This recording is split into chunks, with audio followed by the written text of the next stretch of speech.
Hello and welcome back. In this episode, we're going to take these printouts that you can see here and we'll use those to make a kind of puzzle piece that we can use as a player handout. And as always, there's a link to the PDF file down in the description. So the first thing we'll need to do is glue the main texture to some cardboard and then it's just a simple matter of cutting that to size with a sharp knife. And that's all I'm doing here, so there we go. Then we're just going to take our time and cut out each of the little square boxes. And there's not really a lot to be said about this part, to be honest, other than to be careful when using a sharp knife.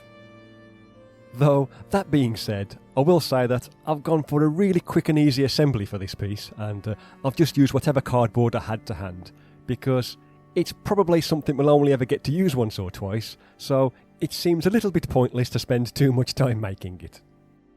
Anyway, I'll fast forward a little bit and get to the part where I'm cutting out the last couple of squares. So here I am doing just that.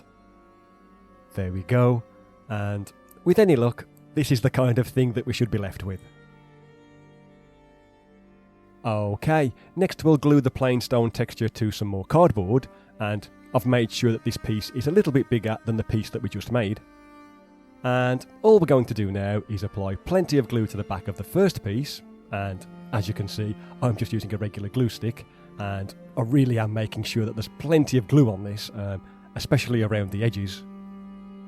Then we'll just stick that on top of the plain texture, and then lay something heavy on top, like this huge book, to make sure that we get a really good bond. Right then, once that's had plenty of time to dry, it should look something like this. And while you could leave a slight border around the edges to give it a bit of a decorative bevel kind of look, I'm just going to trim the bottom sheet to the same size as the top piece, like you can see here. And there you go, that's the main part finished.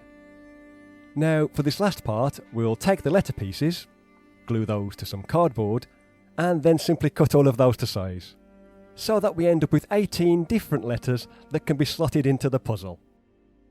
And the idea for this is that the main puzzle, that could be found on a stone door, or on a plinth, or a stone sarcophagus or something like that, and the individual letters, they could perhaps be scattered throughout the dungeon. And in order to open the door, or whatever it is, the players will need to put the correct letter into the correct slot.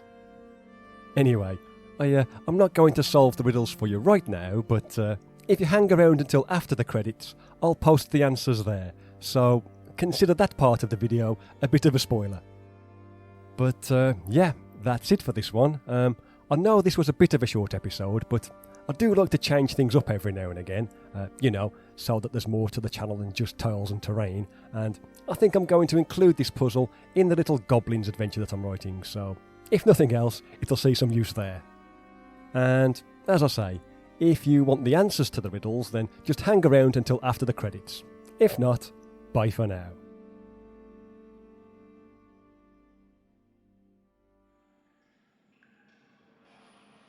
Okay, still here? Right then, as you might have guessed, this is a bit like a crossword puzzle mixed with a game of Scrabble. So the answer to the first riddle is arrow, the answer to the second one is wolves, the third riddle is runes, and the final one is anchor. So that's all there is to it really. In my own little adventure, solving the riddle, it just opens up a secret compartment. It's not something that's all that important to the overall plot or anything like that. But obviously, you could use it for whatever you like. Anyway, thanks for sticking around until the end of the video. If you do get a chance to use this, then I'd love to hear how it goes and how long it takes the players to figure it all out. But yeah, that really is it for now, so I'll see you next time.